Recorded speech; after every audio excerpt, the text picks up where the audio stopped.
اور نبی کریم علیہ السلام نے ان دونوں صورتوں کو شمس و قمر یعنی چاند اور سورج سے تشبیہ دی ہے، اور ایک جگہ حضور علیہ السلام نے فرمایا کہ کل بروز قیامت یہ دونوں صورتیں سورہ بقرہ اور سورہ آل عمران یہ دو بادلوں کی صورت کے اندر قیامت کے دن آسمان پر آئیں گی۔ تو سورہ آل عمران کے اندر اگر آپ سورہ بقرہ کے اندر اور سورہ آل عمران کے موضوعات کو دیکھیں کہ کن ٹاپکس پر بات کی گئی ہے تو بہت سے سملر ٹاپک اس میں ملتے ہیں آپ، جو اجمالاً بات اللہ نے سورہ بقرہ میں نازل کی ہے اس کی تفصیل اللہ نے جو ہے وہ سورہ آل عمران میں نازل کر دی۔ جس طریقے سورہ بقرہ میں اللہ نے جہاد کا حکم دیا اور جہاد کی بات بیان فرمائی، تو اللہ نے سورہ آل عمران میں پھر اس جہاد کی تعبیر و تشریح کے اندر اللہ رب العزت نے جو ہے وہ غزوہ بدر کو بیان کیا، غزوہ احد کو بیان کیا۔ اس سورت کو سورہ آل عمران کیوں کہتے ہیں یہ آپ کو معلوم ہونا چاہیے۔ سورہ آل عمران اس لیے کہتے ہیں کہ 90 ہجری میں یعنی ہجرت کے 90 سال میں مکے سے اگر آپ یمن کی طرف جائیں تو درمیان میں ایک علاقہ آتا ہے جس کو کہتے ہیں نجران۔ نجران سے 60 عیسائیوں کا قافلہ سرکار دو عالم صلی اللہ تعالیٰ علیہ وسلم سے ملاقات کے لیے آیا، جس کے اندر ان کے 14 سردار بھی شامل تھے اور ایک ان کا عالم تھا جس کا نام ابو حارثہ بن القمہ تھا۔ وہ حضور صلی اللہ علیہ وسلم کی بارگاہ میں آئے اور حضور اس وقت مسجد نبوی میں عصر کی نماز پڑھا رہے تھے۔ حضور عصر کی نماز سے فارغ ہوئے تو مسجد نبوی میں ہی تھے، اور مسجد نبوی کے اندر انہوں نے مشرق کی طرف منہ کر کے اپنی عبادت کی مسجد نبوی میں۔ سرکار دو عالم صلی اللہ تعالیٰ علیہ وسلم نے انہیں مسجد نبوی میں اپنے طریقے سے عبادت کرنے کی اجازت عطا فرمائی۔ لی امری واحلل عقدۃ من لسانی یفقهوا قولی اللهم صل علی سیدنا ومولانا محمد معدن الجود والکرم وآلہ وصحبہ وبارک وسلم۔ بحمد اللہ تعالی صبح کے درس میں اب ہم سورہ بقرہ کو مکمل کر چکے ہیں اور آج سے ہم سورہ آل عمران کا آغاز کر رہے ہیں۔ جو پڑھ لیا ہے اللہ اپنی بارگاہ میں قبول فرمائے، جو سمجھ لیا ہے اس پر عمل کرنا نصیب فرمائے، اور مالک کریم آگے بھی پورے قرآن کو سمجھنے کی ہمیں توفیق عظمیٰ نصیب فرمائے۔ سورہ آل عمران مدنیہ ہے۔ مدنیہ سورت اس کو کہتے ہیں کہ جو مکے کے قیام کے درمیان نازل ہوئی۔ نبی کریم صلی اللہ علیہ وسلم جب مکے سے مدینہ ہجرت کر گئے تو جو سورتیں جو آیتیں مدینے میں نازل ہوئیں انہیں مدنیہ کہتے ہیں۔ ان میں سے ایک سورت سورہ آل عمران بھی ہے۔ سورہ بقرہ کے اندر ہم نے 286 آیات تلاوت کی تھیں اور اس کے ترجمے تفسیر کو سمجھا تھا۔ طوالت کے لحاظ سے یعنی کہ اگر آپ آیت کے لحاظ سے دیکھیں تو یہ سورہ آل عمران بھی کم و بیش اتنی بڑی ہی سورت ہے، کیونکہ سورہ آل عمران میں 20 رکوع ہیں اور اس کے علاوہ 200 کے قریب اس میں آیات بینات ہیں۔ اور نبی کریم علیہ السلام نے ان دونوں صورتوں کو شمس و قمر یعنی چاند اور سورج سے تشبیہ دی ہے، اور ایک جگہ حضور علیہ السلام نے فرمایا کہ کل بروز قیامت یہ دونوں صورتیں سورہ بقرہ اور سورہ آل عمران یہ دو بادلوں کی صورت کے اندر قیامت کے دن آسمان پر آئیں گی۔ تو سورہ آل عمران کے اندر اگر آپ سورہ بقرہ کے اندر اور سورہ آل عمران کے موضوعات کو دیکھیں کہ کن ٹاپکس پر بات کی گئی ہے تو بہت سے سملر ٹاپک اس میں ملتے ہیں آپ کو، کہ جو اجمالاً بات اللہ نے سورہ بقرہ میں نازل کی ہے اس کی تفصیل اللہ نے جو ہے وہ سورہ آل عمران میں نازل کر دی۔ جس طریقے سورہ بقرہ میں اللہ نے جہاد کا حکم دیا اور جہاد کی بات بیان فرمائی، تو اللہ نے سورہ آل عمران میں پھر اس جہاد کی تعبیر و تشریح کے اندر اللہ رب العزت نے جو ہے وہ غزوہ بدر کو بیان کیا، غزوہ احد کو بیان کیا۔ اس سورت کو سورہ آل عمران کیوں کہتے ہیں یہ آپ کو معلوم ہونا چاہیے۔ سورہ آل عمران اس لیے کہتے ہیں کہ 90 ہجری میں یعنی ہجرت کے 90 سال میں مکے سے اگر آپ یمن کی طرف جائیں تو درمیان میں ایک علاقہ آتا ہے جس کو کہتے ہیں نجران۔ نجران سے 60 عیسائیوں کا قافلہ سرکار دو عالم صلی اللہ تعالیٰ علیہ وسلم سے ملاقات کے لیے آیا، جس کے اندر ان کے 14 سردار بھی شامل تھے اور ایک ان کا عالم تھا جس کا نام ابو حارثہ بن القمہ تھا۔ وہ حضور صلی اللہ علیہ وسلم کی بارگاہ میں آئے اور حضور اس وقت مسجد نبوی میں عصر کی نماز پڑھا رہے تھے۔ حضور عصر کی نماز سے فارغ ہوئے تو مسجد نبوی میں ہی تھے، اور مسجد نبوی کے اندر انہوں نے مشرق کی طرف منہ کر کے اپنی عبادت کی مسجد نبوی میں۔ سرکار دو عالم صلی اللہ تعالیٰ علیہ وسلم نے انہیں مسجد نبوی میں اپنے طریقے سے عبادت کرنے کی اجازت عطا فرمائی، اور عصر کی نماز کے بعد حضور صلی اللہ علیہ وسلم سے ان کا مکالمہ ہوا، تو سرکار دو عالم صلی اللہ تعالیٰ علیہ وسلم نے ان کو دین اسلام کی دعوت دی۔ تو وہ کہنے لگے ہم تو آپ سے پہلے اسلام لا چکے ہیں، ہم تو وہی دین پر ہیں جو حضرت عیسیٰ کا دین تھا۔ تو نبی کریم صلی اللہ علیہ وسلم نے فرمایا کہ تم اس دین پر نہیں ہو، کیونکہ اگر تم اس دین پر ہوتے تو تم کبھی یہ نہ کہتے کہ حضرت عیسیٰ علیہ السلام خدا کے بیٹے ہیں، اور کبھی تم صلیب کی پوجا نہ کرتے، اور کبھی تم سور کا گوشت نہ کھاتے۔ اب حضور صلی اللہ علیہ وسلم کے اور ان کے درمیان مکالمہ ہوا، تو حضور علیہ السلام سے پوچھنے لگے کہ بتائیے بن باپ کے۔ حضور علیہ السلام کو فرمایا کہ عرض کیا کہ بن باپ کے حضرت عیسیٰ پیدا ہوئے ہیں، تو ان کا بن باپ کے پیدا ہونا جو ہے یہ اس بات کا ثبوت ہے کہ خدا کے بیٹے ہیں۔ تو حضور صلی اللہ علیہ وسلم نے اس کا جواب یہ دیا کہ بیٹا جو ہوتا ہے وہ باپ سے ملتا جلتا باپ کے مشابہ ہوتا ہے۔ تو تمہارا عقیدہ یہ کہ حضرت عیسیٰ علیہ السلام کو سولی دے دی گئی اور وہ انتقال کر گئے تمہارے عقیدے کے مطابق، تو اللہ تو کون ہے؟ اللہ زندہ ہے، تو آپ باپ کو زندہ کہہ رہے ہیں، بیٹے کو مردہ کہہ رہے ہیں، تو یہ تو کوئی مطابقت ہی نہیں پائی جاتی۔ جب اللہ اگر معاذ اللہ اور تم اس کو باپ مانتے ہو تو بیٹا بھی اس کی طرح ہونا چاہیے، زندہ ہونا چاہیے۔ تو حضور علیہ السلام کے درمیان اور ان کے درمیان دلائل کا تبادلہ ہوا۔ پھر حضرت حضور علیہ السلام نے فرمایا کہ تم مانتے ہو، بائبل میں بھی لکھا ہوا ہے کہ حضرت عیسیٰ علیہ السلام کو بھوک لگتی تھی، پیاس لگتی تھی، تکلیف ہوتی تھی، اور بائبل میں لکھا ہوا ہے جس طرح کہ جب انہیں سولی کی طرف لے جانے لگے تو وہ چلائے، تو انہیں تکلیف ہوتی تھی، اور اپنی بقا کے لیے، اپنے آپ کو قائم رکھنے کے لیے ان کو کھانے پینے کی ضرورت تھی۔ انہوں نے کہا ضرورت تھی، تو کہ اللہ تو وہ ہے جسے کسی چیز اپنے آپ کو قائم رکھنے کے لیے نہ اسے بھوک لگتی ہے، نہ اسے کھانے کی حاجت ہے۔ تو یہ تبادلے حضور صلی اللہ علیہ وسلم کے اور ان کے درمیان ہوئے۔ اس کے بعد کوئی جواب ان سے نہ بن پایا، تو پھر آخر کے اندر جو آگے ہم چند رکوع بات پڑھیں گے، تو حضور صلی اللہ علیہ وسلم نے ان کو کہا کہ آؤ مباہلہ کر لیتے ہیں۔ مباہلہ یہ ہوتا ہے کہ آؤ ایک میدان میں جمع ہوتے ہیں، تم بھی دعا کرو اللہ سے، ہم بھی دعا کرتے ہیں کہ جو جھوٹا ہو اللہ اس کو نیست و نابود کر دے۔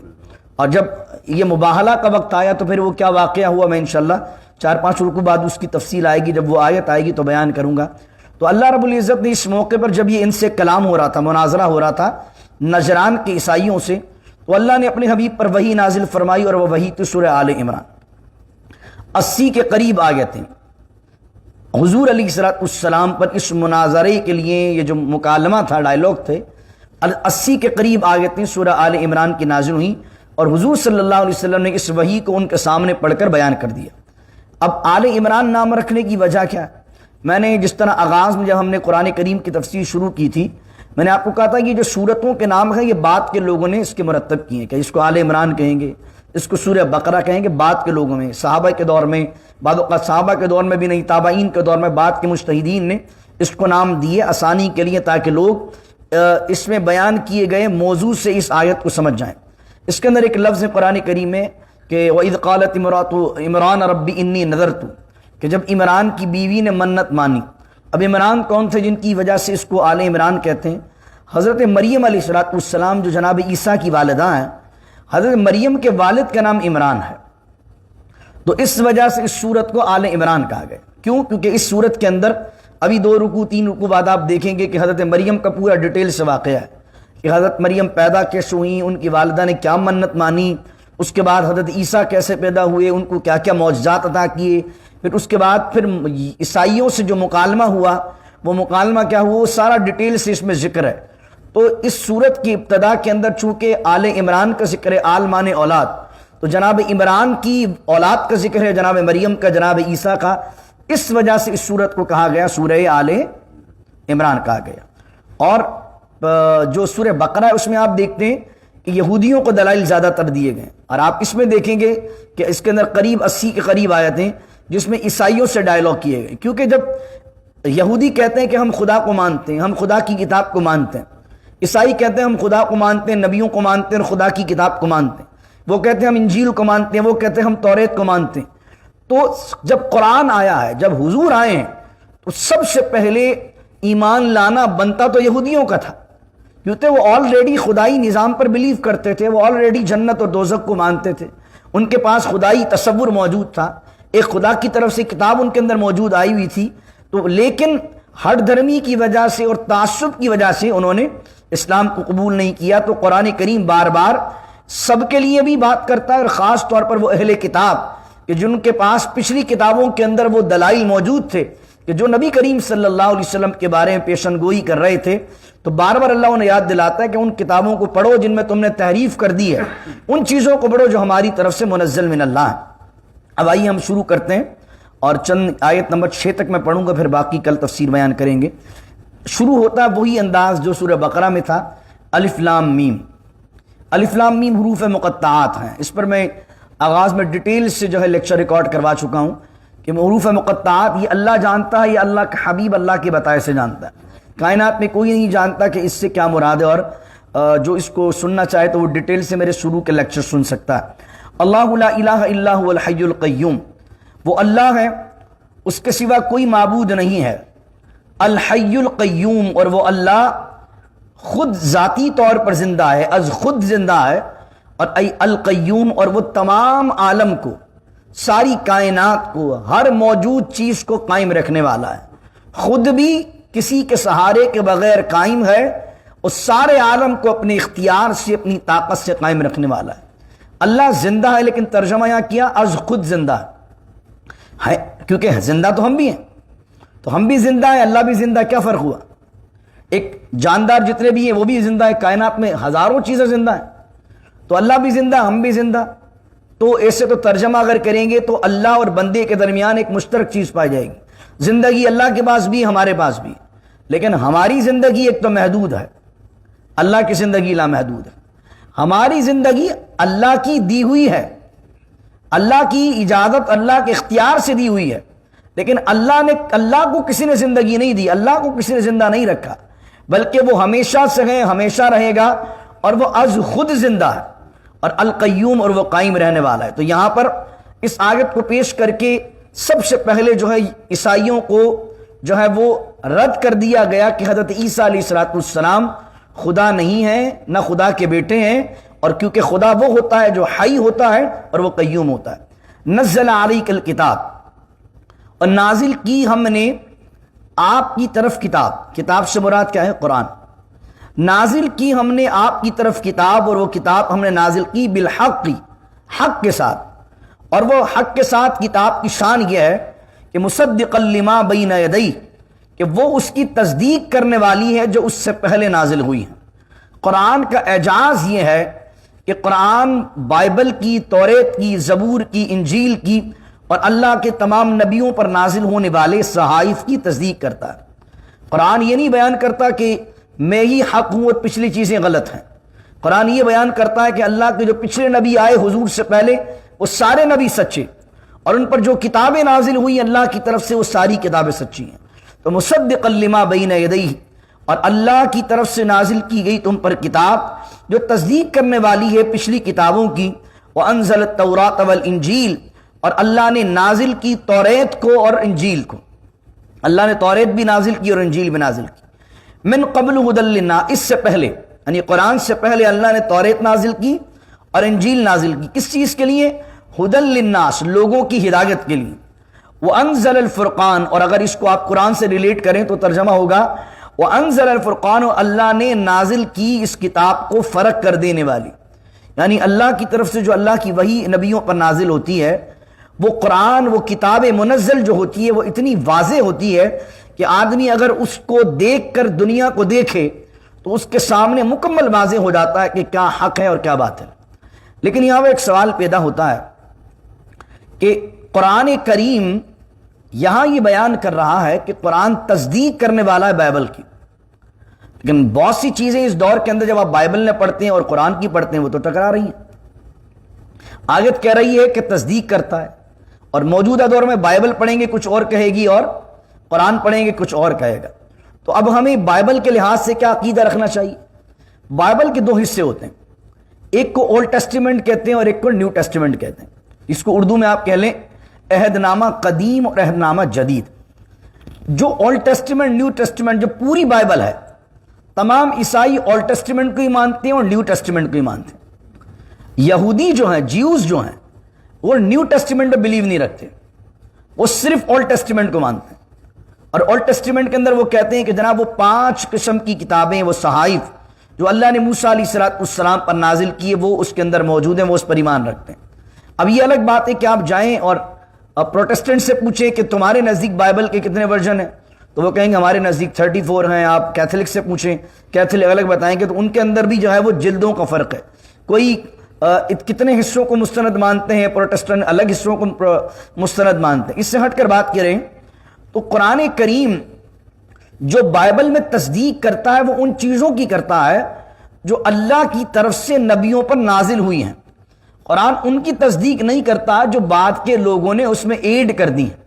تو اس وجہ سے جب آپ دیکھیں کہ کوئی چیز قرآن سے ٹکرا رہی ہے بائبل کی تو سمجھ لیجئے وہ بائبل کا حصہ خدا کی طرف کا حصہ نہیں ہے بلکہ لوگوں کا ملایا ہوا ہے. اور جو چیزیں بائبل کی قرآن کی تصدیق کریں اور قرآن ان کی تصدیق کرے اور وہ قرآن سے نہ ٹکرائیں تو سمجھ لیجئے قرآن کے اندر یعنی قرآن کا وہ حصہ جو بائبل کی آج بھی تصدیق کر رہا ہے تو سمجھ لیجئے بائبل کا آج بھی حصہ وہ اصلی حصہ موجود ہے. تو اس لیے میں بارہا آپ کو سمجھا چکا ہوں کہ اگر آپ کو عیسائی ملے اور یہودی ملے اور کہے کہ what's your opinion about Jesus about Bible تو آپ کیا یہ نہ کہیں ہم نہیں مانتے, آپ کہیں کہ بائبل پر ہمارا ایمان. وہ آپ کے سامنے اگر بائبل ہاتھ میں لے اور ہاتھ میں لے کر کے نہیں میں اس بائبل کی بات کر رہا ہوں, آپ اس بائبل پر ایمان رکھتے ہیں تو آپ اس وقت بھی نہیں کہیں گے نہیں میں اس بائبل کو نہیں مانتا. آپ جملہ کیا کہیں گے, اس بائبل کے اندر بھی آج بھی جو چیز جو آیت جو ورس موجود ہے جو اللہ نے جناب موسیٰ پر اتاری تھی جو جناب عیسیٰ پر اتاری تھی آج بھی اس بائبل میں جو موجود ہے میرا اس پر ایمان ہے. لیکن یہ آپ کے بھی ریسرچرز نے پادریوں نے خود اس پر جو ہے پرسٹ نے جو ہے وہ تحقیق کی ہے کہ بہت سے حصے ملا دیے. اس میں ملانے حصے کے اندر آپ دیکھیے بائبل کے اندر جناب آپ حضرت جناب شعیب علیہ السلام کا قصہ پڑھیے. استغفر اللہ العظیم, اس میں لکھا ہوا ہے کہ جناب شعیب علیہ السلام کی 2 بیٹیاں تھیں اور ان 2 بیٹیوں کے ساتھ حضرت شعیب علیہ السلام کا والد ہونے کے باوجود غلط رشتہ قائم ہو گیا اور انہوں نے سوچا کہ ہمارے والد بوڑھا ہو چکا ہے اور کوئی مرد ہمارے قریب آتا نہیں. بائبل پورا لکھا ہوا کہ پھر کیا ہوا کہ وہ دونوں بچیاں معاذ اللہ ان سے حاملہ ہو گئیں اور ان سے اولاد ہوئی. یعنی باپ بیٹی کا اور پھر وہ نبی کی بیٹیاں ہیں اور نبی سے ایسی بات منسوب ہے. اس طریقے سے آپ دیکھیے آگے دیکھیے جناب موسیٰ علیہ السلام کے قصے میں کہ قرآن کیا کہہ رہا ہے کہ حضرت موسیٰ علیہ السلام گئے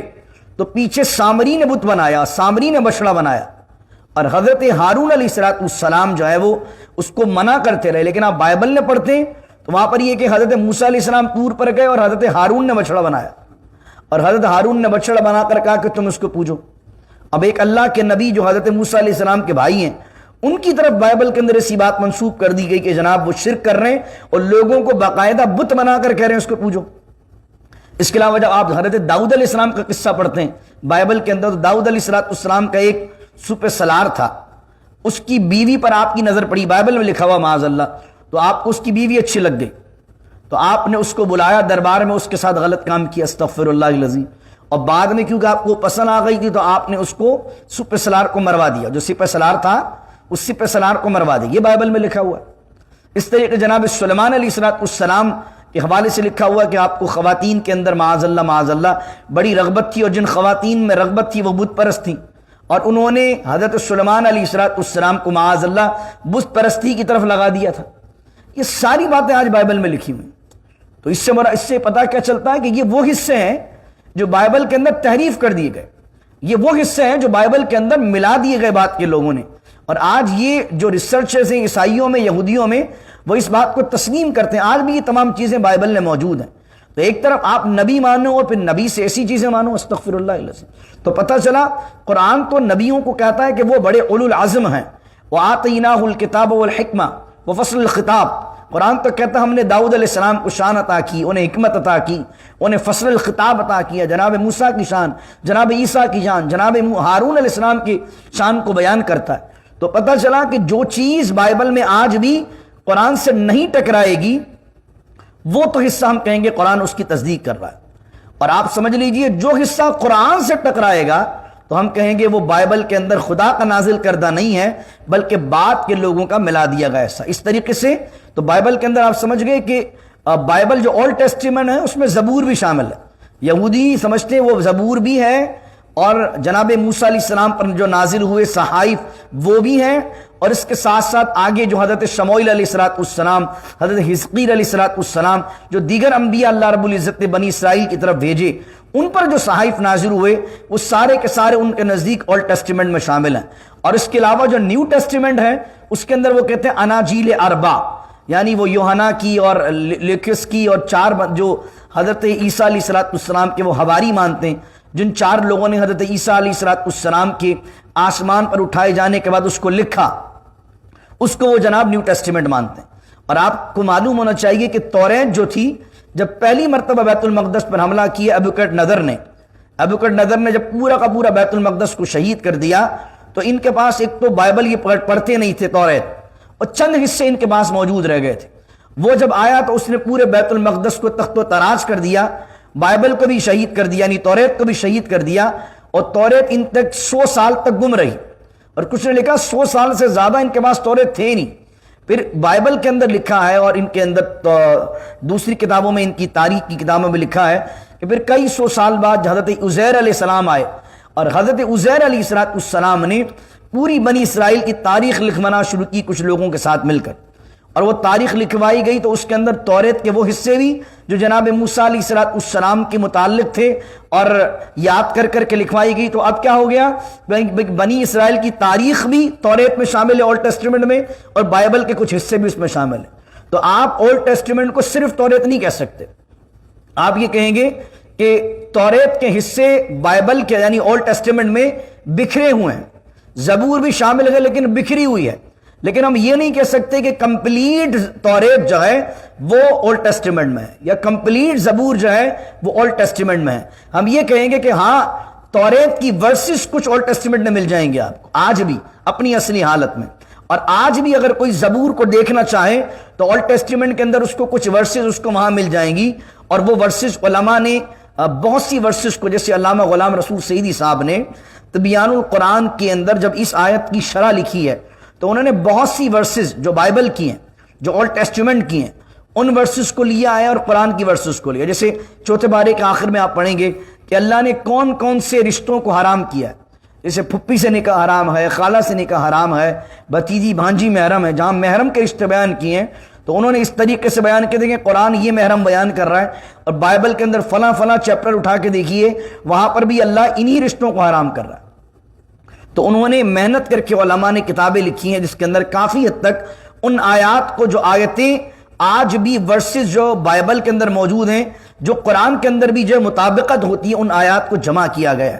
تو اگر کوئی بات یہ کہے کہ قرآن تو یہ کہتا ہے کہ قرآن جو ہے بائبل کی تصدیق کرتا ہے، اور کوئی جیو یا کرسچن آپ سے آپ کے سوال کرتا ہے کہ بھائی یہ تو ورسز آپ کی آیت نمبر جو 3 ہے سورہ آل عمران کی، وہ تو یہ کہہ رہی ہے کہ بائبل کی قرآن تصدیق کرتا ہے، تو تم ہماری بائبل کو کیوں نہیں مانتے ہو ساری؟ تو ہم کیا جملہ کہیں گے؟ ہم کہیں گے بائبل کو ہم مانتے ہیں، لیکن اس بائبل کو مانتے ہیں، اس اولڈ ٹیسٹیمنٹ یعنی توریت، زبور، انجیل کو مانتے ہیں جو کہ ان نبیوں پر اللہ نے نازل کی تھی۔ اس ورسز کو نہیں مانتے جو بعد کے لوگوں نے اندر داخل کر دی، اور جب وہ ڈائلاگ آپ سے کریں تو آپ اس کو یہ تمام واقعہ سنائیں جو میں نے حضرت شعیب کے متعلق، یا حضرت موسیٰ اور حضرت ہارون کے متعلق، یا جناب داؤد اور سلیمان کے متعلق علیہ السلام کے متعلق میں نے آپ کو بیان کیا۔ ان کو بتائیں یہ چیزیں اللہ کے نبیوں کے بارے میں بائبل میں لکھی ہوئی ہیں۔ کیا تم یہ تصور کرتے ہو کہ کوئی شخص اللہ کا چوزن ہو، خدا کا پروفٹ ہو، خدا اسے اپنا ایمبیسڈر بنا کے، نمائندہ بنا کر دنیا بھیجے، اور وہ بندہ اس طرح کی حرکتیں کرے؟ اللہ اپنی پناہ میں رکھے۔ پھر آگے فرمایا ان الذین کفروا بآیات اللہ، آیات مکمل ہوتی ہیں ان الذین کفروا بآیات اللہ، اور اللہ نے توریت نازل کی، انجیل نازل کی، قرآن نازل کیا، اور ان کو فرقان بنا دیا، دنیا کے اندر حق اور باطل کے درمیان فرق کرنے والا بنا دیا۔ مگر اس کے باوجود بھی اگر خدا کی طرف سے نازل کی گئی وہ ہدایت کو کوئی نہ مانے، ان الذین کفروا بآیات اللہ، اور انکار کرے اللہ کی نشانیوں کا، تو اللہ کہتا ہے لہم عذاب شدید، اس کے لیے بہت شدید عذاب ہے۔ واللہ عزیز ذو انتقام، اور اللہ تعالی غالب ہے اور ذو انتقام اور انتقام لینے والا ہے۔ ان دونوں جملوں کو دیکھیے، بعض اوقات لوگ انتقام کی تمنا کرتے ہیں لیکن پاور میں نہیں ہوتے۔ تو اللہ نے پہلے کہا عزیز، پھر کہا ذو انتقام، کیونکہ ایک شخص ہوتا ہے جو انتقام کی خواہش رکھتا ہے لیکن طاقت اور پاور نہیں ہوتا، صرف خواہش رکھتا ہے۔ لیکن اللہ کہتا ہے واللہ عزیز، اللہ غالب ہے، ساری دنیا کا بادشاہ وہ، سب پر غالب وہ، طاقتیں اللہ کے اختیار میں، تو وہ جس سے چاہے جیسے چاہے انتقام لے سکتا ہے۔ لیکن اگر تم سے انتقام نہیں لے رہا تو سمجھو تمہیں مہلت دی ہوئی ہے، تمہیں چھوٹ دی ہوئی ہے۔ تو واللہ عزیز ذو انتقام۔ پھر فرمایا ان اللہ لا یخفا، اور اگر دنیا کے اندر کوئی کہے کہ میں تو خدا کو نہیں مانتا، میں تو خدا کی کتاب کو نہیں مانتا، میں تو نبیوں کو نہیں مانتا، تو کوئی یہ نہ سمجھے کہ خدا سے وہ بندہ چھپا ہوا ہے۔ اللہ کہہ رہا ان اللہ لا یخفا علیہ شیء فی الارض ولا فی السماء، اور خدا پر کوئی چیز مخفی نہیں ہے، اللہ سے کوئی چیز چھپی ہوئی نہیں ہے، جو کچھ زمین میں ہے اور جو کچھ آسمان میں۔ هو الذی یصورکم فی الارحام کیف یشاء، اور وہی ہے جو ماؤں کے پیٹ میں تصویر بناتا ہے جیسے چاہتا ہے۔ آپ دیکھیں وہ کیسا بناتا ہے، خدا کی قسم آپ دیکھیے کہ اگر آپ کافی بنائیے، چائے بنائیے، تو آپ دودھ پہلے ڈالیے، پتی بعد میں ڈالیے، پتی پہلے ڈالیے، دودھ بعد میں ڈالیے، بنے گی چائے۔ لیکن خدا کا نظام دیکھیے وہ تصویر کیسے بناتا ہے۔ آپ کی ناک میری ناک ایک ہی جگہ پر، آپ کی دو آنکھیں میری دو آنکھیں ایک ہی جگہ پر، ایسا نہیں ہے کہ آپ کی ایک آنکھ یہاں اور ایک آنکھ یہاں، میری دو سائڈ۔ ہمارا جو فریم ہے پورا فریم سیم ہے، ناک بھی اسی جگہ پر، آنکھیں بھی اسی جگہ پر، کان بھی اسی جگہ پر، ہونٹ بھی اسی جگہ پر، گال بھی اسی جگہ پر، لیکن آپ کا چہرہ الگ ہے، میرا چہرہ الگ ہے۔ ایک لمحے کو سوچیے،